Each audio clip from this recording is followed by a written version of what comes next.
Yorubanization of Tinubu's government. There are some people who are talking, but when you hear them say, "Oh, after all, Buhari did it," it is a shame. Buhari did nonsense, and you guys are copying him.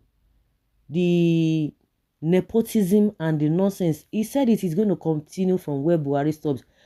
The rubbish that Buhari did, and he's doing worse than that. And you people are complaining that he met a bad economy when he came on board. It is not an excuse. That's it to tell you those who, in fact, it's just unfortunate. A lot of people from the Southwest are complaining. Just very few, not even a lot of people, very few people are saying the precedent that Tinubu is setting. Maybe he wants to turn Nigeria to the way he did Lagos so that he will not be in charge of everything. Let's see how it goes. And a lot of foolish people are falling for this nonsense that we are experiencing. Shortly before the 2023 presidential election, I wrote a piece titled Yoruba Runu. So Nigeria's fate is now in Yoruba hands. This is coming from Olu Fason, or Fason, whichever way. He said he wrote a piece titled Yoruba Runu. A Tinubu presidency would tarnish your race. Okay, Vanguard 16th 2023. The premise of that thoughtful and, in my view, patriotic intervention was a threefold. First, Bola Tinubu's miasmic past was the antithesis of honor, signaling Omoluabi ethos that Yorubas claim defined them.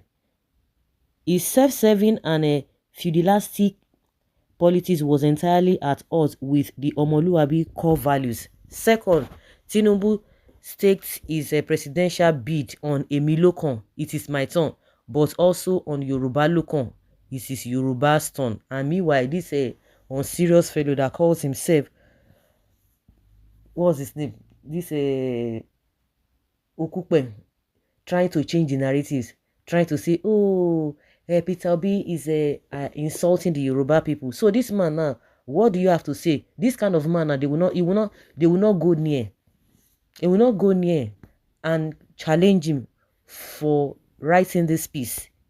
And he said, indeed, he said he was running for president to save the Yorubas. Third, despite Tinubu's deep character flaws and divisive policies, some tribalistic Yoruba leaders abandoned the Omoluabi ethos and backed him simply because he's Yoruba. But the chickens have come home to roost. And the joke is not only on those Yoruba leaders. All Yorubas are vicariously liable for Tinubu's failures. Let us be clear. Less than 2 years in power, Tinubu is an unmitigated failure. Every aspect of Nigeria's political, economic, and social life has deteriorated under him. His so-called economic reforms, which even the IMF recently said are not working, have deepened poverty and misery in Nigeria and have decimated businesses, forcing the exit of several foreign ones. Recently, the Manufacturers Association of Nigeria said nearly 1.5 trillion naira worth of finished products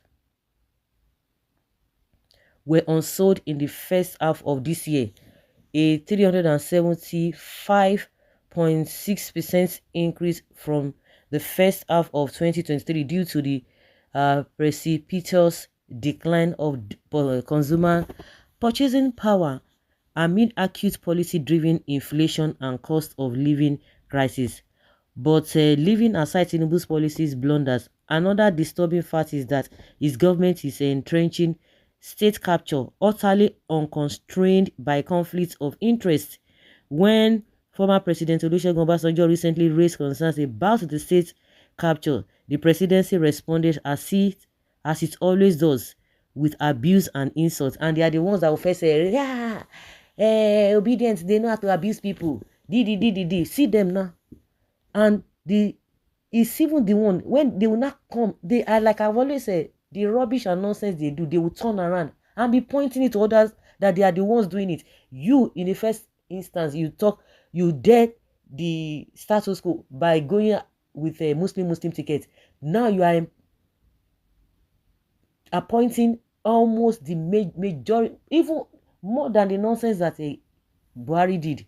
And you are telling us that Buhari did the same thing.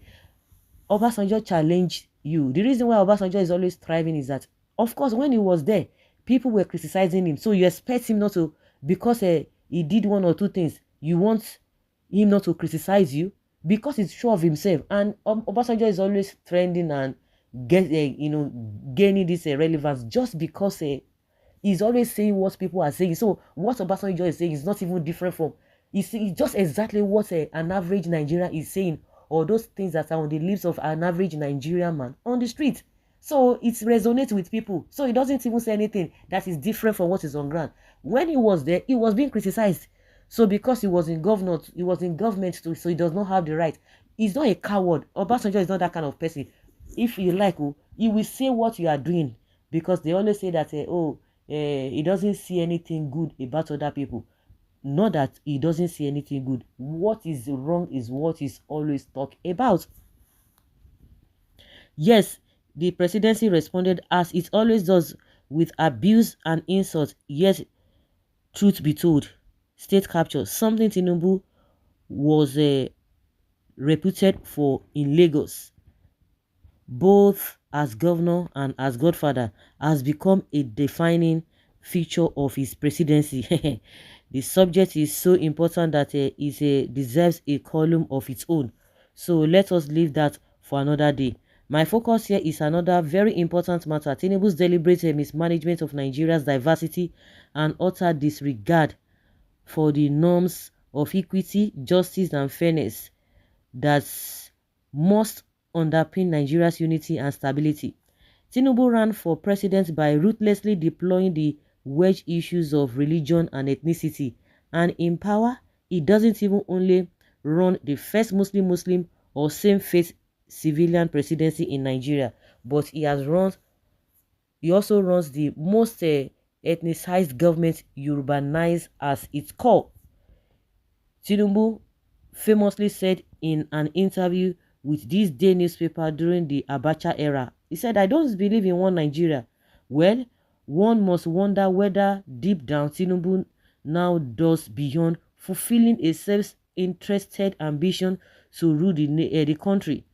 For how can any leader who truly cares about Nigeria's unity flippantly stalk the two issues, religion and ethnicity, that can either unite or divide this fragile country?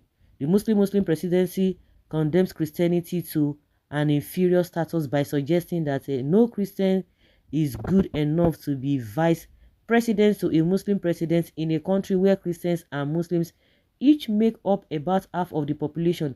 But like Herod, who after killing James went after Peter because he believed he could get away with it, Tinubu took the tolerance of Christian leaders on the Muslim ticket to mean he could extend his self-serving divisiveness to ethnicity by filling virtually all the critical positions in his government, nay Nigeria's government, with people from his ethnic group, the Yorubas. Recently, the Vanguard columnist Dr.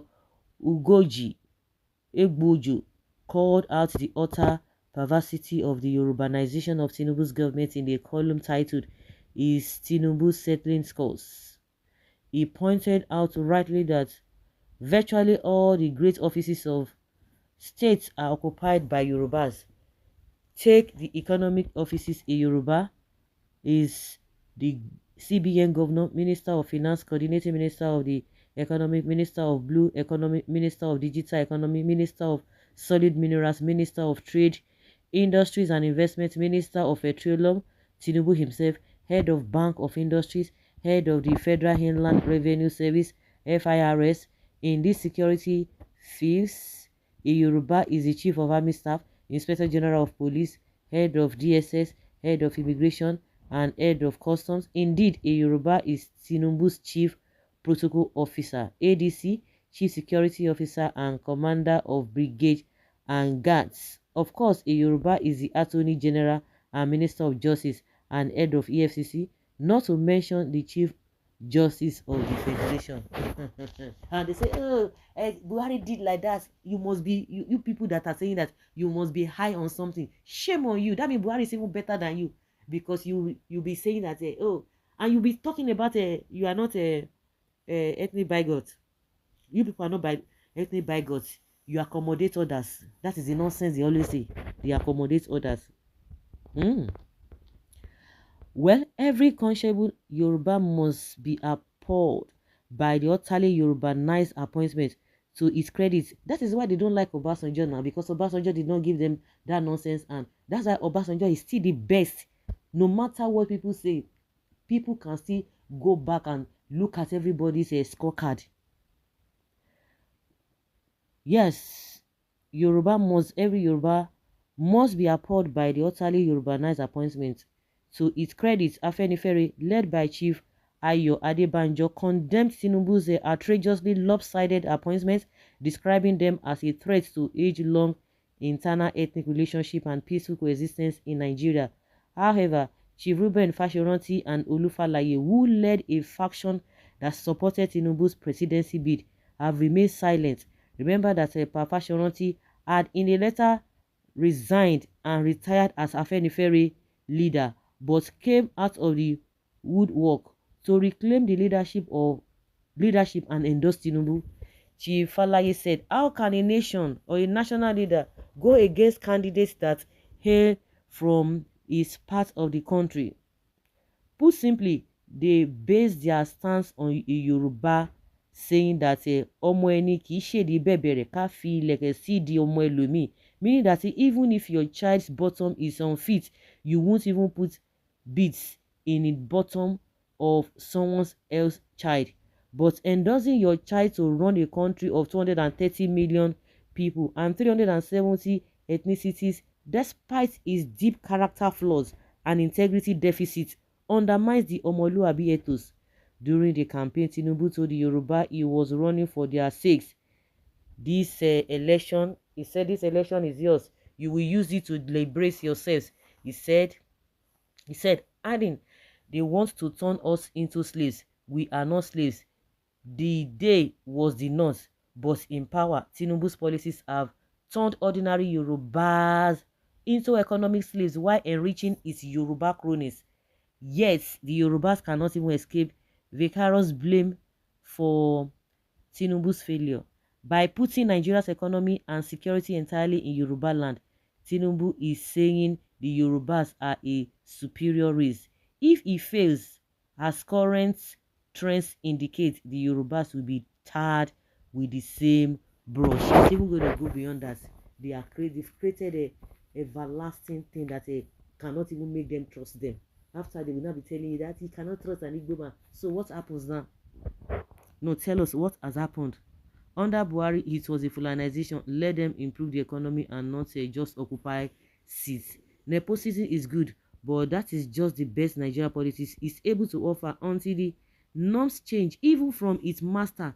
We should bring experts a different tunes from the strings and drums.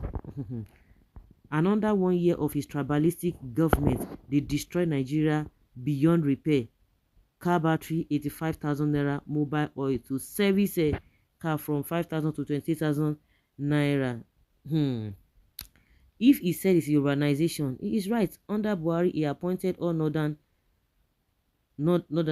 northeast, and all of that. And you say you are more exposed and you are doing the same evil. Shame on you.